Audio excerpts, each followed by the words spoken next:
Okay.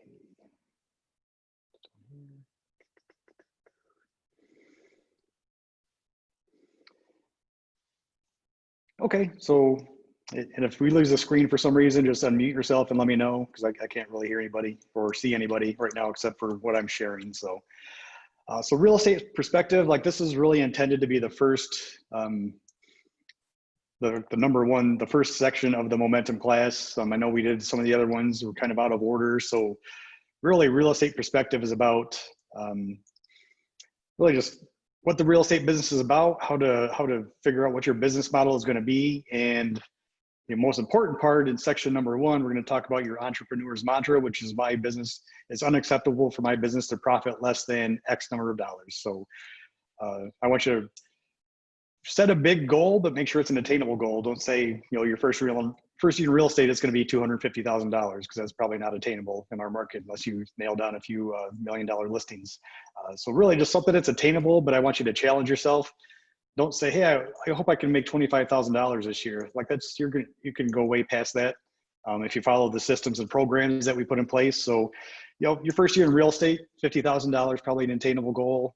Second year, 75, third year, 100. So you should really be building year over year over year and constantly challenging yourself. So that's what we're going to do today. We're going to go through real estate perspective and talk about, at the end, we're going to talk about what is your entrepreneur's mantra. Then next week we'll do part 2, which breaks that dollar amount down into a number of transactions and down into daily activities. So real estate perspective is really about seeing the overall playing field and changing the way you think about real estate. The first thing you need to change is your mindset. How do you think about the real estate business? The second thing is your behavior, which is the systems we have in place to achieve your goals. And the third thing is relationships. You need to have the right people in the right positions to propel your career. So irrefutable fact number 1, real estate is a get-rich business. So remember, it's get rich, it's not get rich quick. So people confuse those two things, right?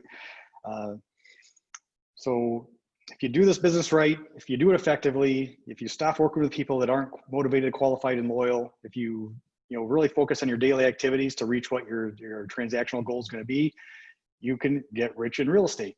There's always been a big misconception, like, well, we live in Lenawee County. Our average sales price is too low for me to make $100,000 a year. That's just not accurate. That's not true. Do we have to work harder than people in other counties that have a higher average sales price? Of course, we have to do more transactions. So that's the thing there. But if you plan your week right, if you plan your time right, you do not have to work more than 40 hours a week in your real estate business. It might not be 40 hours, 9 to 5, Monday through Friday, but it's going to be 40 hours total spread out throughout the week. If you plan your week perfectly and you use the My Perfect Week planner that we talked about, and you schedule the times when you're going to do certain things in your life, right?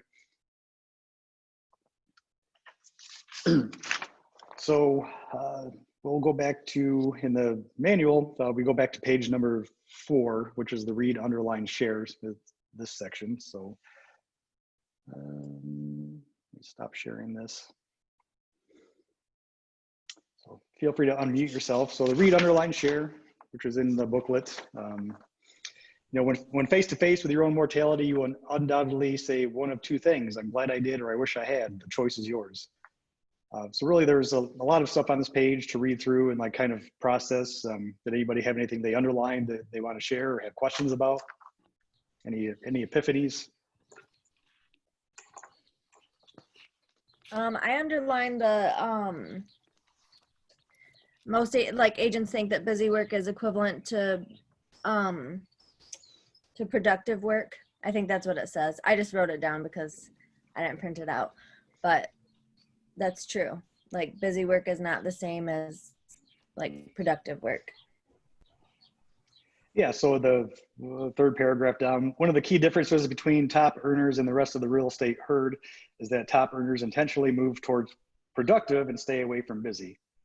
They are keenly aware that very few activities are classified as dollar productive, and as a result, choose to focus their time, energy, and efforts on just those tasks that generate the highest amount of income per hour. So again, getting away from busy work, working toward dollar productive activities. We talk about that almost every momentum class. We talk about dollar productive activities. So, and we're all guilty, right? We're all guilty of sitting at our computer and 4 hours goes by, then you're like, what the heck did I just do for 4 hours, right? Everybody. And it's probably never going to go away. Like you can't be perfect all the time, just because even if we go through all these classes and you nail it and you get all the concepts down, like every now and then your mind's going to drift and you're going to get lost in the internet, wormhole and not come back for 3 hours. But okay, anybody else? So in addition to that line in the third paragraph, I also underlined in the last paragraph, to succeed at the highest level, you can't incorporate a wish, wait, and hope strategy. Good. So again, it's about being intentional with your day and your dollar productive activities, and being intentional with your goals, setting realistic goals that you can achieve, but then figuring out, okay, what do I need to do on a daily basis to hit that goal? And here's a good one for me that I underlined in the second paragraph. Real estate agents can work 80 hours per week and earn absolutely nothing. Why is that? Is by not having a clear direction, is succumbing to the illusion that busy work and productive work are one and the same. So just what Nikki said. And we know that. We look at even in our own market, you can look at the stats from Elcar, which everyone has access to now on Paragon. It's just not a broker thing, to see how everyone's doing. Some agents sell 10 houses a year. Some agents sell 50 houses a year. If you asked them, if you ran into them on the street and asked them each individually separately, hey, Bob, how's it going? Oh man, I'm so busy. Right? But Bob sells 10 houses a year. You run into someone else on the street that's selling 50 houses a year. Hey, how's it going? Oh, things are pretty good. We're pretty busy, but we're handling it. So the same two agents, same opportunity, same hours per week that these people are working, but one sells 10 and one sells 50. So it's really about just focusing on dollar productive activities. Because Bob, who sells 10 houses a year, I guarantee he's doing this busy work thing, right? He's acting like he's working. He pretends he's working. He's like, going out and showing homes to people that are not qualified, loyal, or motivated. So still, it's just a waste of time and spinning your wheels in that aspect. Someone came on. Oh, hi, Shelley. So really, we can move on from this page if nobody else. Did anybody else have anything? No. Okay. So really, read, underline, share. So feel free to process that again and read through it. Okay, I will go back to sharing my screen.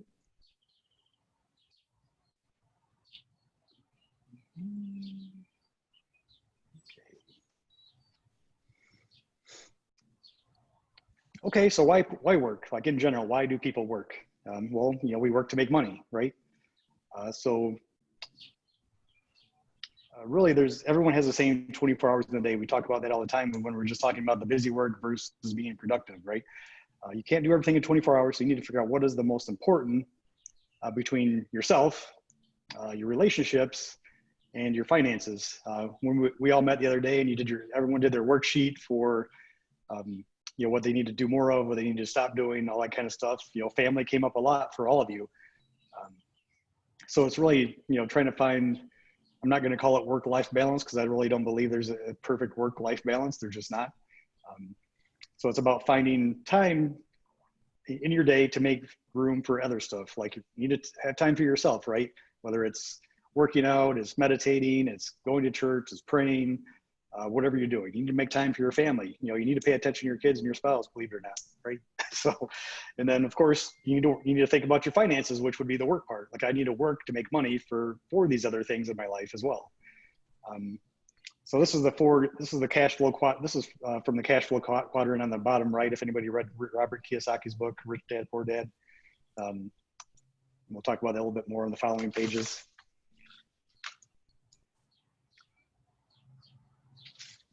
So why work? You don't live to work, you work to live. You work to fund your lifestyle. You work to fund your life. You work to fund things you want to do in your life. You work to fund your retirement. You work to fund your kids going to college. You work to live, basically. So what are the things in your life that require income for you to achieve? Like I want to go on a nice vacation every year. I want to buy rental property. I want to do this. I want to do that. All that stuff comes down to why work. So then again, at the end of this, we're gonna talk about your financial goal, and all that stuff needs to come in here when you do your budget. Like I want to save $20,000 a year or whatever it is. Okay, fine. You said before you want to make $50,000 a year, but now you just said you want to save $20,000 a year. Why don't we just add $20,000 on top of the 50? So you can still live a $50,000 a year lifestyle, but still have $20,000 a year going in the bank. So really just creating an unlimited life of abundance requires both time and money. So earned income is what you're immediately earning. You work as a necessity to earn money, but passive income is work as a choice. So whether passive income through rental property or investments, or building your own real estate team, or things, or opening up, or whatever it is, or starting like a property management business on the side, that just kind of feeds in extra income with very little work. So again, this is the cash flow quadrant. If Robert Kiyosaki's book, Rich Dad Poor Dad, if you haven't read that yet, check it out. So really there's 4 quadrants here. The E is for employee, obviously. That means you're working for others. Low cash and high time. Like you're putting in your 40 hours a week, 50 hours a week, but you're limited on how much you can make. Self-employed, where all of you are right now. You're working for yourself. You're a self-employed real estate agent. But still, the money you make requires you to be involved. So it is high cash, but it is also high time. You're putting in your 40 hours a week or your 50 hours a week, whatever it is, but you're getting the return on that investment because you're closing a lot of sales. So you're making a lot of money, but you're also spending a lot of time. Now, business owner, again, you're finding and developing others to work under you or with you, and creating passive income that way. So you're running a business, you're running a real estate team or whatever it is, a high cash but lower time, because you're not necessarily the one out there showing the houses all the time, or you hire an assistant or an administrator to do all the paperwork for you. So at the very entry level business owner status for a real estate agent, it would be hiring an assistant. So you're still doing majority of the task, like you're still showing houses, you're still going on listing appointments, but you've hired someone to do all the administrative stuff, the paperwork, putting up signs, putting on lock boxes, coordinating pictures. So that frees up your time to do what else, right? You frees up your time to make more money and to get more listings and get more sales because you hired someone. So entry level for the business owner or realtor is to hire an assistant, then grow from there. Then an investor is completely passive income. You can do whatever the heck you want. You're making money on investments. You're making money off of rental properties you own, or you own a company that has other people working for you. So again, high cash and no time or little time to manage that, because it could be no time at all if you hire a manager, right, to handle all this stuff for you. So those are the 4 quadrants of your career options throughout your life. You can be an employee, self-employed, where all of you are right now, a business owner where you're starting to build your own team, and then an investor if you're buying rental property. That's how it would relate to real estate, in my opinion. The only options that truly allow for an abundant life are on the right side of the graph. If you're employed by someone else, your salary will be limited. If you're self-employed, your income will be limited by the number of hours you'll be able to want to spend in your business. So you really need to go to business owner or as an investor to have a more passive income. Most people don't progress because they place limits on themselves, which usually show up in the form of excuses as to why they can't. Again, like I mentioned at the beginning of this, one of the biggest misconceptions in our market here in Illinois County was, well, I can't make $150,000 a year or $100,000 a year because our average sales price is so low. That's an excuse, right? That's putting that limit on yourself before we can even test out the theory. Like if you enter the real estate business with that mindset, you're going to constantly have that limit hanging over your head. Then that turns into an excuse. Like, well, I didn't do that. I didn't sell 50 houses because it's just not how our market is. There's too many realtors. There's not enough listings. Whatever the excuse is, there's always a way around that excuse to achieve whatever goal you want.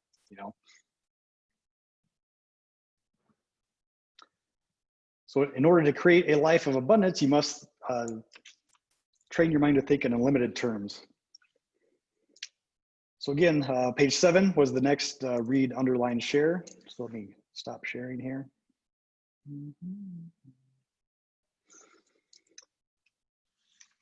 So it begins with the way, this one, page 7, it begins with the way you think. You can transcend any situation. So again, read, underline, share the following couple paragraphs.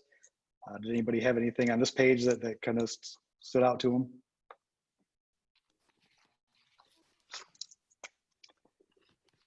So for me, the first paragraph, we talked about mindset, And so the second sentence in the first paragraph, we can think ourselves into happiness or a deep depression. We can think ourselves into health or illness. It's really about your mindset. People really underestimate the power of your thoughts and the power of your mind.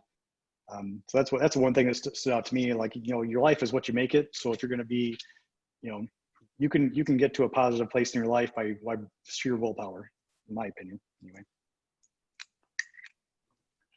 So I also, in addition to that, underlined, we are influenced by the thinking of those with whom we associate.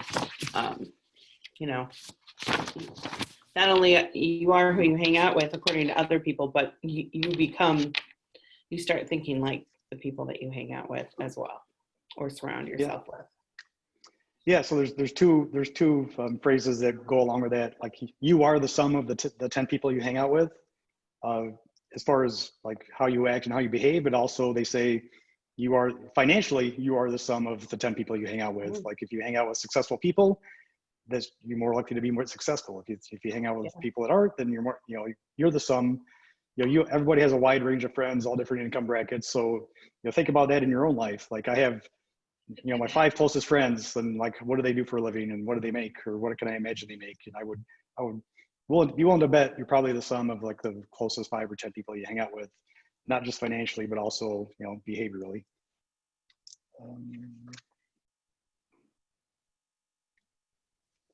So the last paragraph, by our thinking, we create our individual and collective experience of reality. Changing our thinking for the better improves the quality of our own lives, and in so doing uplifts everyone around us. So maybe in that group of 10 people, like, you're the one you're the top one that's always positive, and you're awesome, and you're killing it, and all that. So you're screwing up the bell curve for everybody else, right? Right. Casey. Okay, moving on.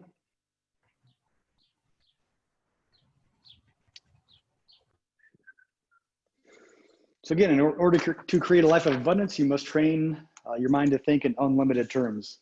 Again, we're talking about setting goals. We're talking about setting attainable goals, but challenge yourself at the same time. So we're going to think unlimited, but we're also going to, hey, let's be realistic about it.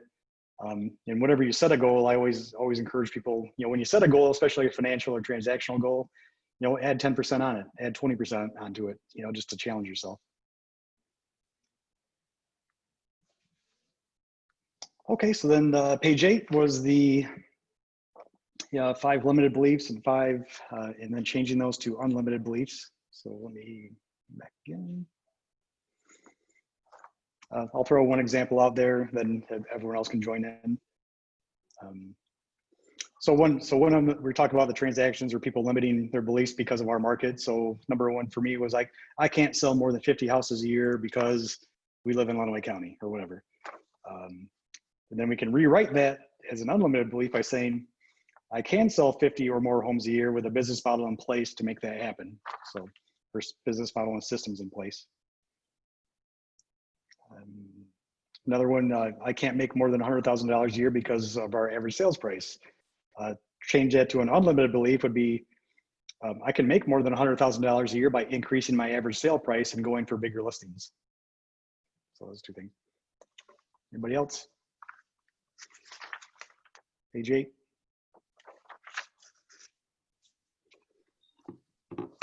Bueller? No. I mean, I did it and I filled it out, but I feel like I should let someone else go. Right. I could put somebody on the spot. I don't know. Well, so sure. Let's like just role play this. Callie, what's one limiting belief that you think you have about your real estate business? Like, what's a limited thing that might be holding you back? Probably just not being an effective communicator. I don't know. I haven't experienced anything like financially yet, so mostly just communication with clients and stuff. Okay, so your limited belief could be, I'm not going to be successful in the real estate business because I'm bad at communicating with people, or I'm not good at communicating with people. So we can change that to an unlimited belief by saying, I could become a better communicator by role playing and practicing scripts with my coworkers. So there's one example of how to take that limited belief and change it to unlimited, because if you sit here in the office and you spent an hour, even 1 hour a week with someone just role playing and doing whatever, like you would start getting the hang of it. You would start getting more confident. And that's going to come with your time in the business anyway, closing more transactions. Because, once you get up to 10, 20, 30 transactions, you're going to be like, you know what, I really do know what I'm doing. Apparently I'm actually okay. Right. So again, whatever you think is your limited belief, just take that and figure out how to rewrite it as an unlimited belief. So yours is, I'm not really good at communicating with people. Unlimited belief would be, I can become a good communicator by practicing, with my coworkers in the office. Okay, you're off the hook now. Right.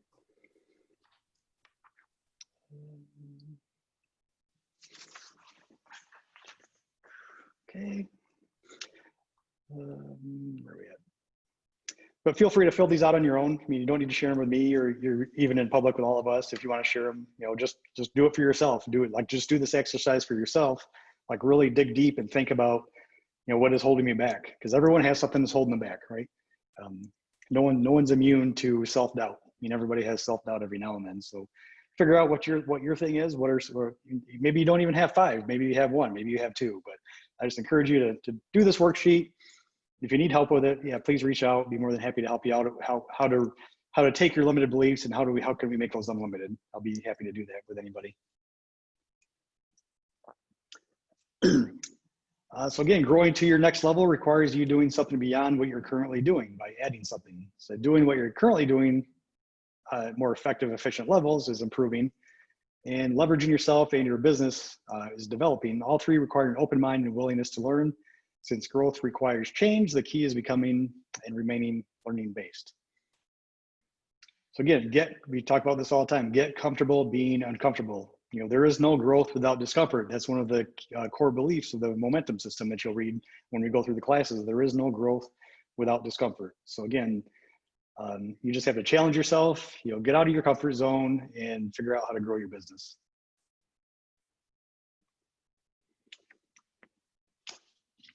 So really there's 2 types of agents in the real estate business. People who are, or just people in general, not just real estate.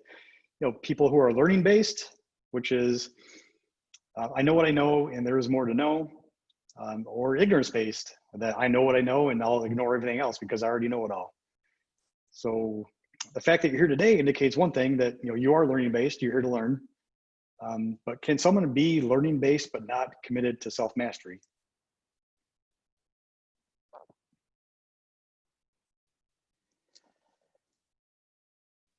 Yes, they can. You can be learning based but not committed to mastery, because you could be, there's these people that go to every real estate class they can go to. They go to every lunch and learn they can go to. They go to every Con Ed they can go to, but they never take the time to implement that into their business. So what we're going to talk about in this program is, like, we're going to study, we're going to practice, and we're going to take action, and we're going to reinforce that behavior. So we're going to learn what we're going to learn. We're going to learn how to implement that into our business.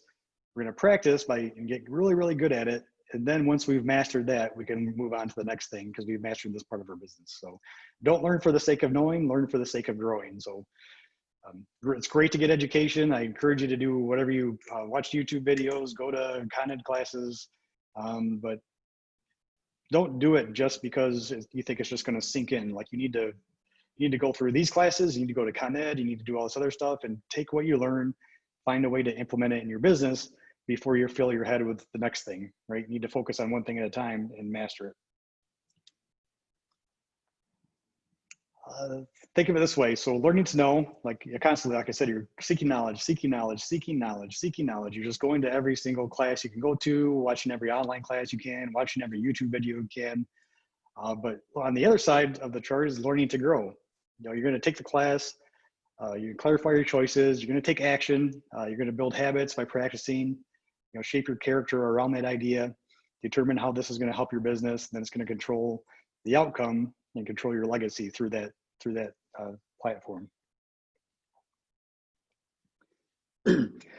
Learning new and irrelevant things can be entertaining, but it doesn't increase the bottom line. What increases the bottom line is your willingness to study, practice, and implement the vital activities of a thriving agent.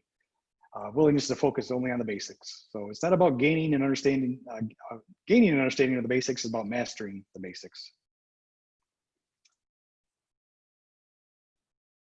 So we talk about the SPARs: study, practice, take action, and reinforce. So you're going to hear the material for the first time. You're going to have that aha moment.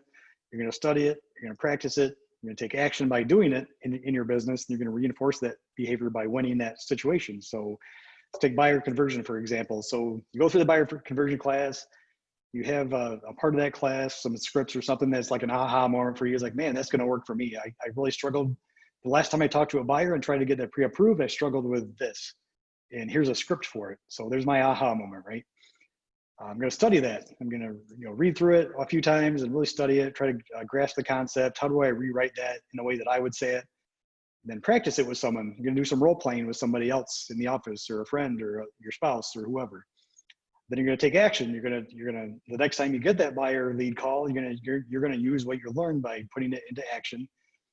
And then the R would be reinforcing that behavior by winning the moment, right? You're going to win that appointment. You're going to win that buyer agency contract, or whatever it is. So study, practice, take action in your business, and reinforce it by winning that appointment.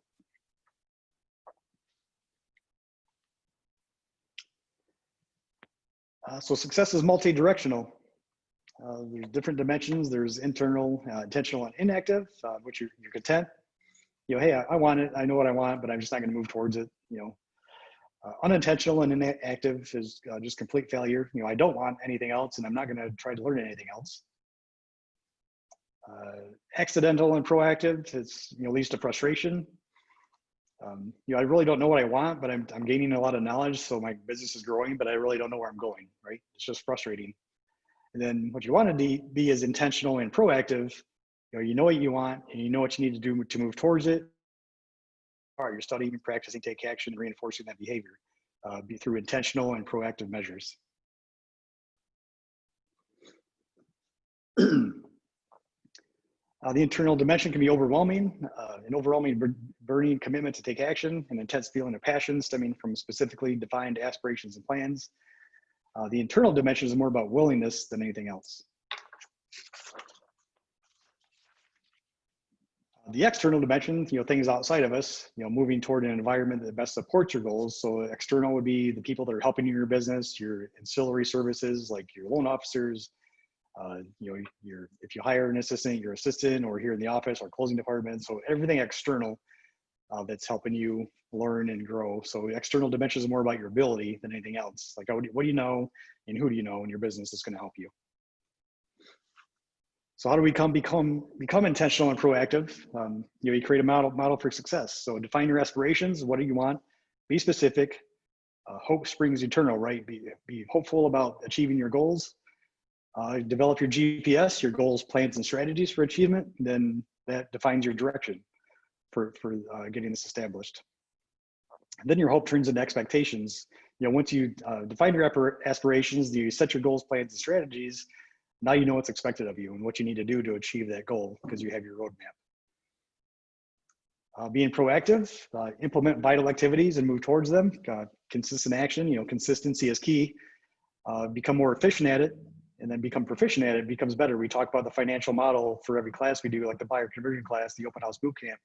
What is the financial consequence of being consistent, becoming efficient, and becoming proficient? You grow and grow and grow and make more money and close more transactions the more proficient you get. And of course, to be proactive, be accountable on a weekly basis, focus on progress, progress, not perfection. We don't need to be perfect. We need to keep progressing and growing.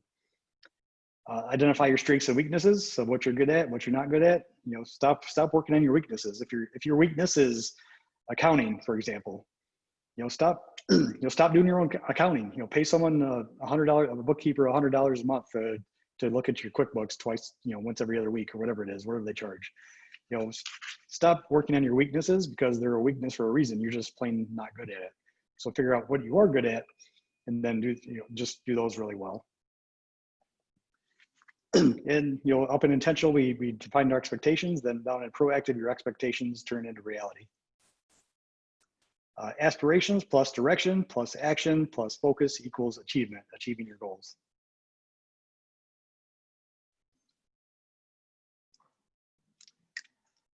So a formula for abundant success. So it's a funny little flow chart. So consulting plus training plus accountability plus mastermind equals success. Mastermind is reinforcement and support. Accountability is discipline and focus. Training is knowledge, skills, and action. And then consulting, with me as your broker, consulting, defining your goals, plans, and strategies of how you're going to get that direction going. Because then your direction plus action plus focus plus support equals success.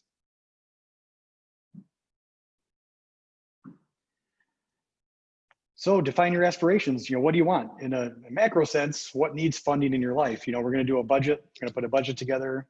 What to determine actually how much money you need to take home. And we're not talking about gross commission income. We're not talking about any of that. We're talking about what are you taking home every time you get a commission check? It's really important.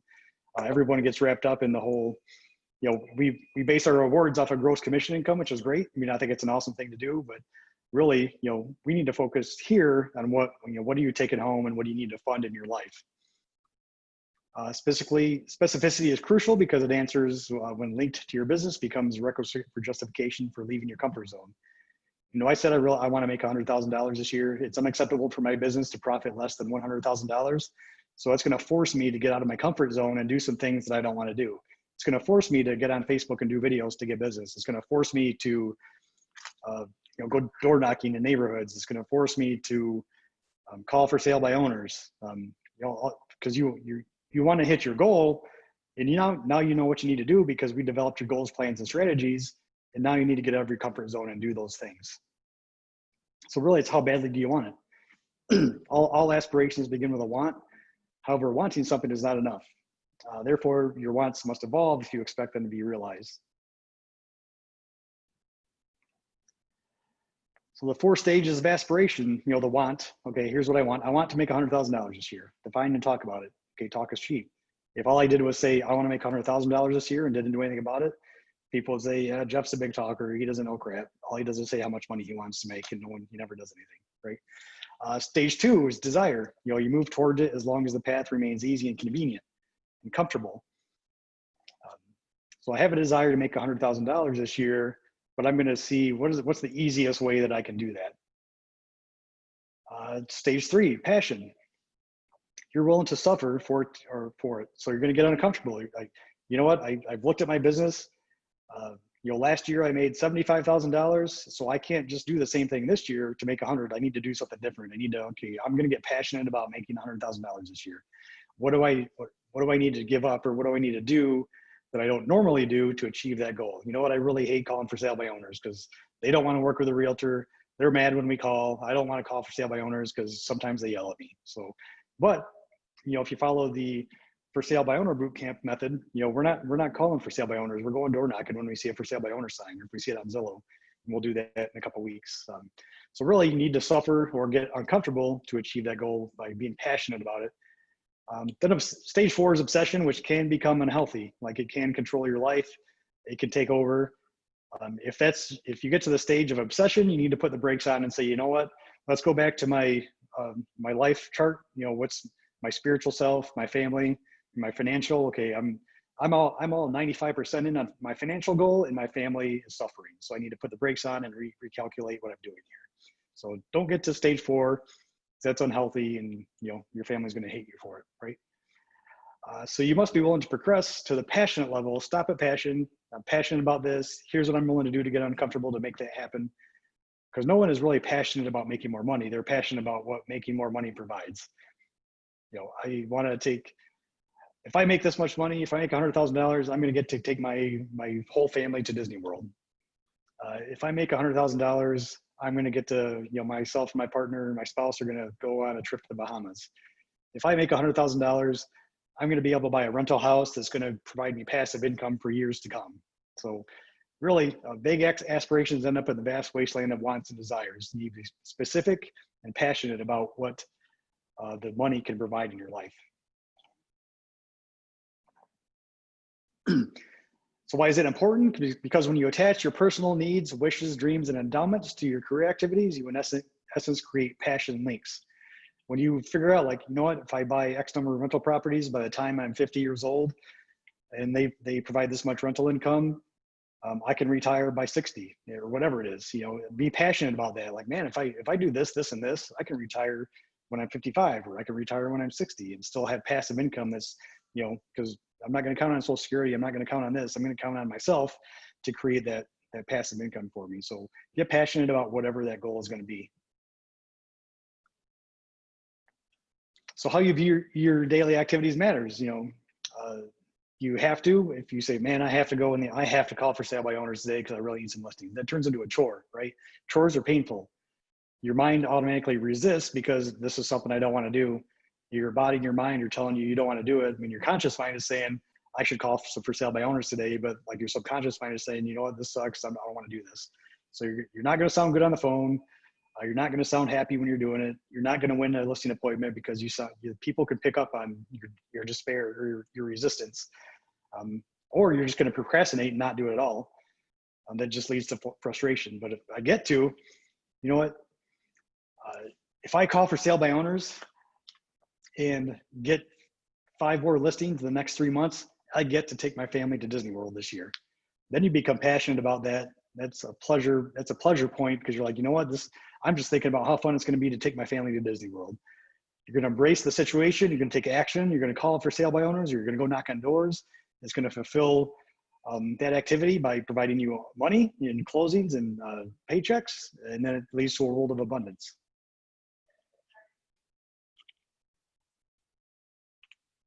Defining your financial requirement, place your funding needs into the following categories. Okay, we're going to do the budget that you can prepare when you work on your entrepreneur's mantra. What are my family expenses? How much money do you want to save? How much am I going to put in retirement? Do I need to pay for college? How much do I want to set aside for that vacation? Okay, I want to go to Disney World prepaid, not having to worry about a thing while we're there. We're going to go to an all-inclusive resort. It's going to cost $10,000. Okay, now we know we need to have $10,000 by October 1st or whatever it is. What are some of your hobbies? Do I need a new car this year? Do I want to buy that second home or a rental property? How much do I want to give to charity? So once you've established the appropriate funding categories, the next step is to prioritize the budget. And I won't spend a lot of time on this. You can all do this on your own, or you probably already have a budget. So really just go through, like, how much do I need to take home for my family expenses? How much do I want to save? How much for fun? All those things. How much for charitable contributions? Don't forget to add in, take off 40% for taxes. We probably not going to be quite 40%, and I'm sure a lot of you have write-offs and children and everything. But we always try to aim high, right? Err on the side of caution and put more away for taxes than you think you're going to need. So 10% of that's for charity. 30% of that is toward your income taxes. So not funding something on your plan should ignite a feeling of pain. If you don't call for sale by owners, you don't get that extra money. Little Jimmy's not going to Disney World this year. That should cause some pain for you, right? Like, just imagining the disappointment of, you know what, little Jimmy, sorry, we didn't hit my financial goal. Dad didn't want to call for sale by owner back on, June 15th. So you don't get to see Mickey this year, right? So it should ignite. I know it's a little bit of an extreme example, but that's exactly how it should feel. Like, man, I'm going to let my family down if I don't do this. So it should ignite a little bit of pain, not hitting those financial goals. So here we are, the end of the Entrepreneur's Mantra. It is unacceptable for my business to profit less than blank. So think about that before next week. Feel free to share it with me before next Thursday's call if you want, but really place your expected yearly profit in the blank above. So this is the money you're going to take home from commissions, not your gross commission, none of that. Like, what comes home, what do you put in your bank account every time you close a deal? So put that number in there. Think about that over the next few days. The word, it's unacceptable. That's a very powerful word to have here. To take the word unacceptable down to the activities level. So it's unacceptable for me to profit less than blank. That means it's unacceptable for me to not call for sale by owners. It's unacceptable for me to not do open houses. It's unacceptable for me to not master the buyer conversion scripts and get more buyers converted. Take that word unacceptable and take it down further and further down in your business to your daily activities and make those things unacceptable. Get out of your comfort zone. It is unacceptable for me to not do videos for Facebook. It is unacceptable for me to not call my past clients and ask for referrals. Whatever it is, just take that word unacceptable and put it in your daily activities, and you're going to find it a lot easier, because that's going to remind you on a daily basis of what your entrepreneur's mantra is. You know what? I need to call 10 past clients today and ask for referrals. I need to call 3 for sale by owners in Zillow today. I need to do an open house this weekend. I need to practice my scripts for an hour with somebody at the office so I can get really, really good at converting buyers. So to keep that in mind. It's unacceptable for my business to profit less than blank, and work out that number. What's that number for you? Set an attainable goal, but challenge yourself. And once you pick out a number, add 20% to it is my suggestion. That'll be, we talk about your goals and then your stretch goal. Like, hey, it would be great if I made $100,000. It would be pretty awesome if I made 120. So do your goal, then do your stretch goal. We'll have both of those numbers ready. Then we can break those down into daily activities and a transaction count that you need to close.